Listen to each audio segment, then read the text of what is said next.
I can't possibly come on here and say AEW have done it again, but AEW Revolution 2026 is in the books, and this was truly a legendary night of pro wrestling. Although I didn't love every single thing on this show, but we'll get to it. All in all, this genuinely was pay-per-view of the year so far, and while it may only be March, I think this is going to hold up as one of the pay-per-views of the year. AEW right now is in such a special position with this roster, with the booking, with everything that goes into a show. Even the presentation we saw pick up tonight with those 8K entrances and the cameras and everything. And one of the many great things about AEW right now is that they are not trying to price out their audience like WWE is. So yeah, while some of these pay-per-views can run a little bit long, your value for money and the return on your money that you are paying is insane. Like, this show right here was incredibly stacked. The crowd was hot the whole night, damn near. It's just insane how good this product is. And yes, I'm doing tricks and I don't care. I'm glazing that shit up. I don't give a We got some all-time fantastic matches and some huge returns and debuts. Will Ospreay,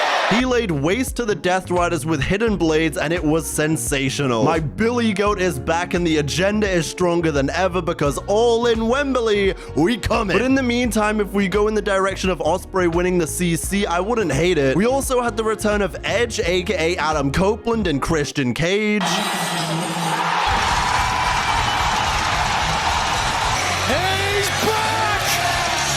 They came back after an all-time clash between the Young Bucks and FT. I was this in my reactions, but, well, first of all, Edge is growing out his hair again. Love it. Thank you, my glorious goat, because I think it suits you way more with all the love in the world. But also, are we heading in the direction of a triple threat TLC for the belt? Now, from what I understand, WWE owns the copyright to tables and ladders and chairs. Oh my. However, this to me just screamed the kind of setup where a match type akin to TLC is coming. And also, on the return note, Ronda Rousey is all elite? Certainly surprised by this, that's for true. But again, like I said in my reactions, if this is 2018 Ronda Rousey, okay, maybe she can cook with Toni. But if this is that 2022, 2023 Ronda Rousey, y'all can keep it. But hey, I mean, it's a good start on the 2018 Ronda Rousey note because she started this kind of like she did at the Royal Rumble that year when she showed up and she was doing the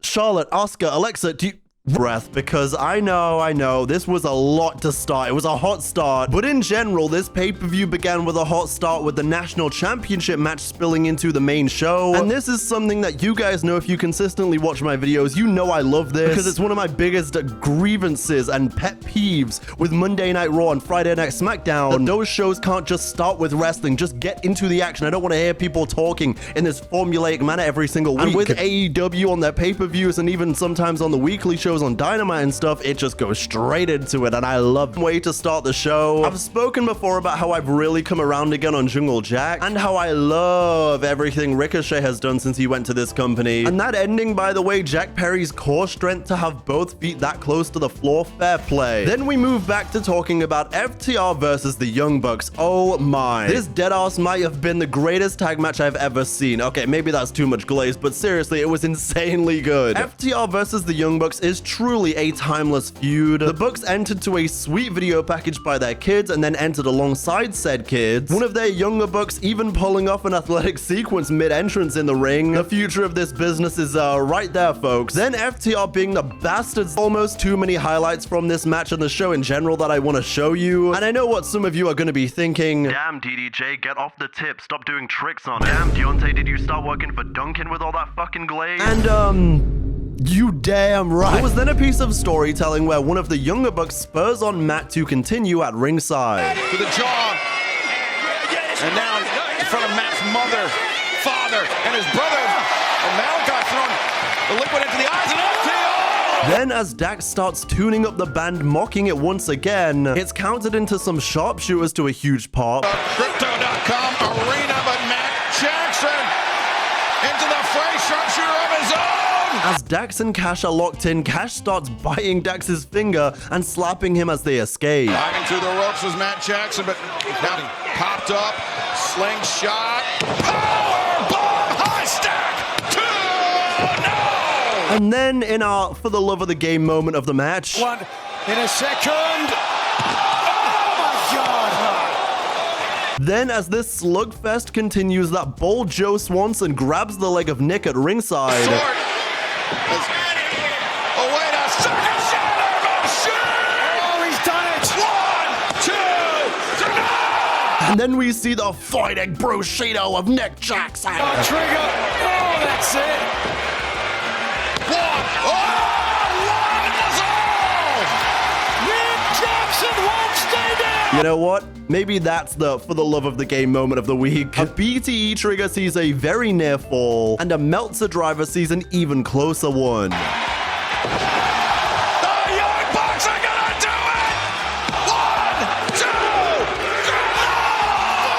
But in the end, FTR hits a Super Shatter Machine to retain. Avalanche Shatter Machine! Come on! 1, 2, 3! And then, of course, as I've already discussed, we had the returns of Cope and Cage here in the show, which was sweet. Then next, we had Marina Shafir versus Timeless Toni Storm, where everyone was banned from ringside. A really solid match, in my opinion. I keep speaking to the vast improvement of Marina Shafir. At one point, I wanted nothing to do with her on these shows, but now I'm a fan. The match ends when Toni, tries to free the nipple fez, and then hits a headbutt and a cradle to win. I've ever seen that in my life. Oh, the headbutt caught Shafir on the way in!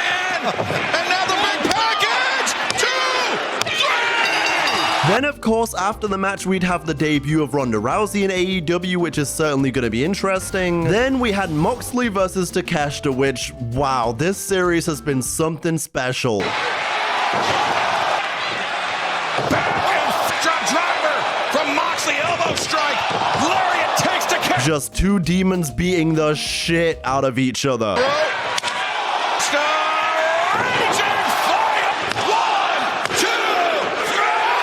Then Takeshita's knee gives out and Mox takes advantage. Moxley. Rider sheer drop. Moxley. 1, 2. Then Mox hits a super Death Rider and it's still not enough. Rider.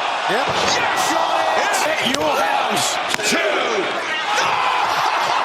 And as Mox looks for the choker, defiant Takeshita says, "Fuck you." It's over.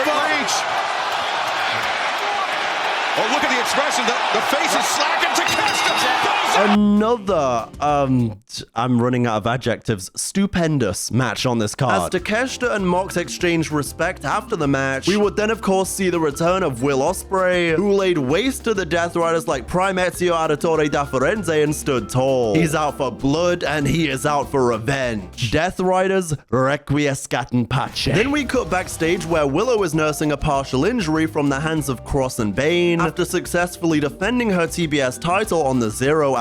She defiantly says she's still gonna defend the tag titles and pulls double duty, but unfortunately for Willow, the Babes of Wrath lose the belts to the Divine Domination.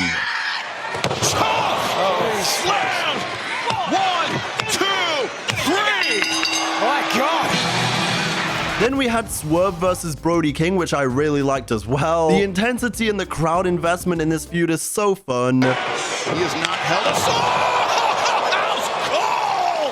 Try to powerbomb him on this apron. Also, the strength of Swerve is crazy, and that vertebraker on the floor, yikes. Good God. Oh, not on the floor, not on the floor! No! Swerve hits a third and final house call to beat King. But Swerve did not a third house call! 1, 2, 3! Then, after the match just showing the lengths that Swerve Strickland is willing to go to, you would have a cinder block under the head of Brody King until we see the return of Kenny Omega, who was taken out by Swerve. Omega, who was taken out weeks ago by Swerve Strickland,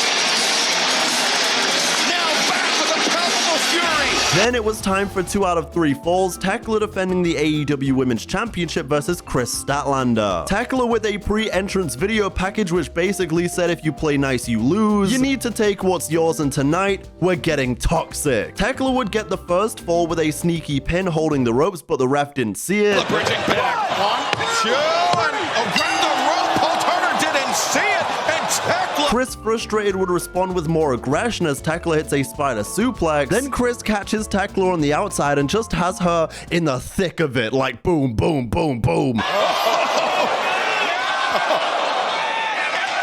Thekla just being swung back. Thekla would have the Black Widow applied further into this one, which Statlander manages to turn into, making it 1-1. Saturday, Sunday Night Fever. Statlander is beating the hell out of Thekla with a strap because there's no referee at this point. Oh, wait a second, Statlander for a second time! But no one there to count the fall! Then the Sisters of Sin would come out to take advantage, but Statlander fights them off. Fighting off all over here. Look at her. Look at her go. Yes! And the referee comes to and takes the strap away, catching Kris red-handed, but not seeing anything else that happened, I fear. And then Thekla goes ahead and hits, God, I'm so sorry. But that puts shame to the spear, I fear. A love tap to the stomach is not a spear. The same way for some people, hugging them is not a spear. The stomp! A second stomp from left, and now Thekla covers 1, 2, 3. Then we had the AEW Trios titles on the line. Kazuchika Okada, Mark Davis, and Kyle Fletcher of the Don Callis family against MISTICO and Jet Speed. Where not only is MISTICO now all elite, as was revealed after the match, but he won the Trios titles with Jet Speed. He's got Fletcher down! Can he make it?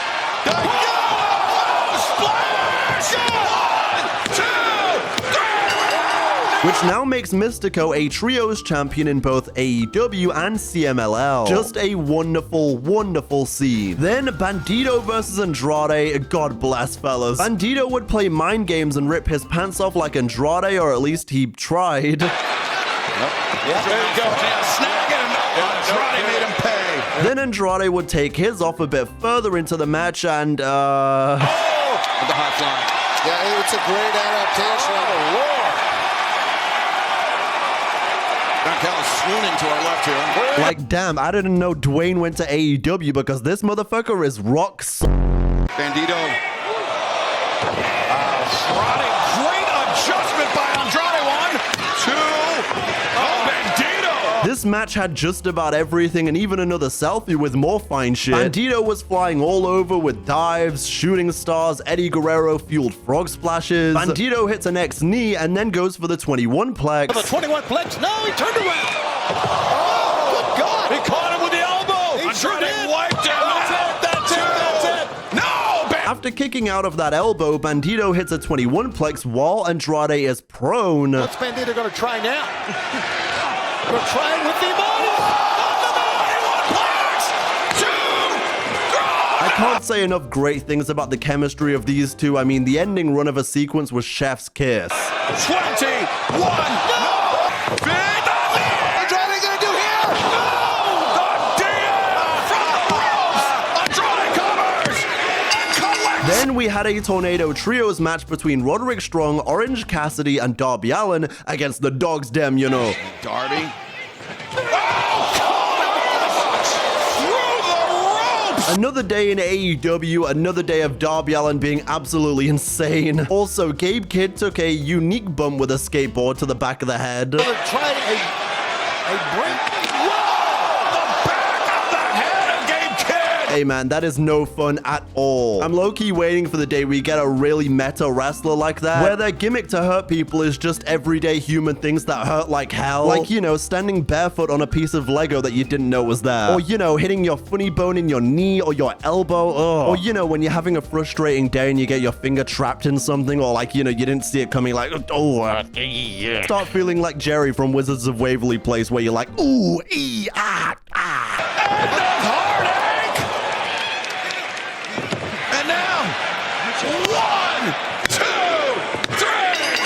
I'll be so real. Weird booking on this one, I've got to say. Having your new dominant trio lose in their first big outing to a team that realistically is never gonna have the chemistry of the Dogs Dem, you know, it's weird. Someone online is probably like, that's what you get, David Finlay. You decided to be all elite. You could have been in a music segment with Joe Hen right now, but no. Right now, you could be backstage interacting with Dark State and Chase U, whoever still goes to that school. Also, by the way, that feral machine Gabe Kidd, as Darby was leaving, he's screaming at the bottom of the ramp, I'm gonna kill you. Honestly, the Dogs better get some kind of intense revenge. That's all I'm saying. Now, let's talk about the main event. Hangman versus MJF in a Texas death match for the world title. Double or Nothing, May 25th, 2019. Hangman Hangman and those special entrances, man, it never misses. And speaking of special entrances, we'd see a vignette where MJF is playing a cowboy that pisses on the grave of Hangman. This really is Dutch Vandalin versus Arthur Morgan cinema. MJF entering with the Terry Funk inspired gear as well, you'll love to see it. Speaking of nice touches, Hangman wishes MJF a happy birthday mid-match. I mean, oh, how calm. Bong.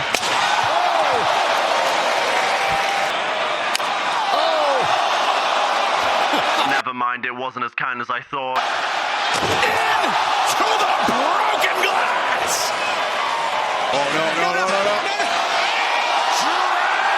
And getting dragged across the broken glass, gnarly scene. And it only gets gnarlier as both men are repping a crimson mask at this point, which means, as is usually the case with these AEW pay-per-views, I'm gonna have to be black and white for the rest of the video. And for those of you that maybe don't understand, it's because age restriction and things, you know. YouTube is a little bit sensitive with that. I showed blood in the, I think it was All in Texas thumbnail, and they were like, oh, we don't like that. Oh. Now, MJF then takes a syringe and literally visibly stabs it through the gum and mouth of Hangman, so trigger warning.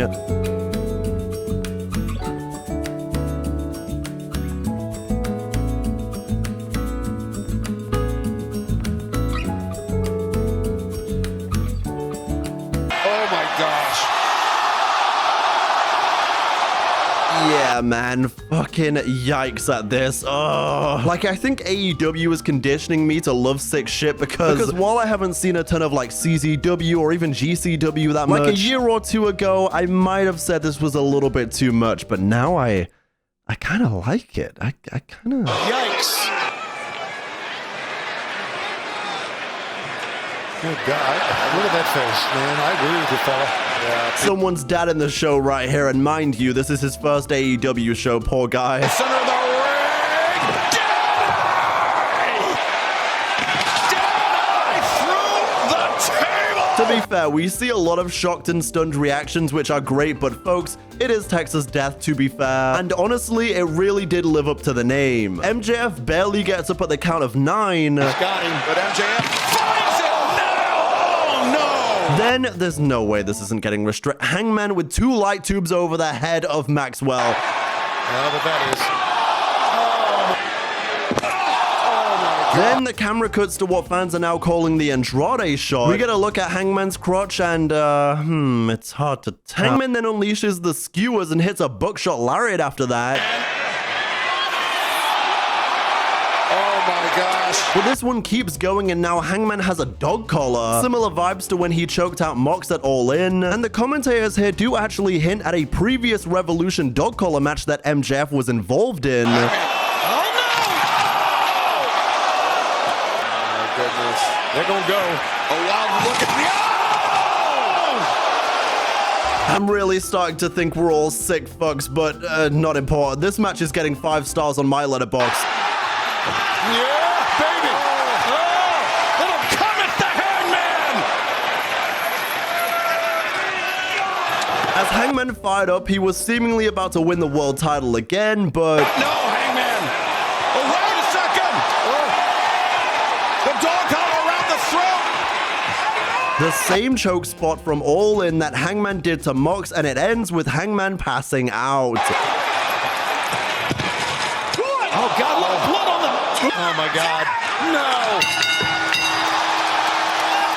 A brutal, brutal affair, and honestly one of the best death matches I've ever seen. MJF retains and stands over Hangman with the bloody camera detailing and all. Just poetic stuff, and for as much as I worry now about how they can book a world championship picture where Hangman can never challenge again, I kinda, like, I don't know if this is the exact detail, but I want to believe that it's only while MJF is the world champion, and then maybe, for example, if Will Ospreay won the belt from MJF at Wembley, then Hangman could get back in the picture in the future after taking a bit of a break. Maybe it's Kenny, maybe it's Swerve, maybe it's Andrade. Maybe then Hangman can go ahead and say, well, it was really only while MJF was world champion, and that's how they can work around it. But all in all, Revolution 2026, bravo.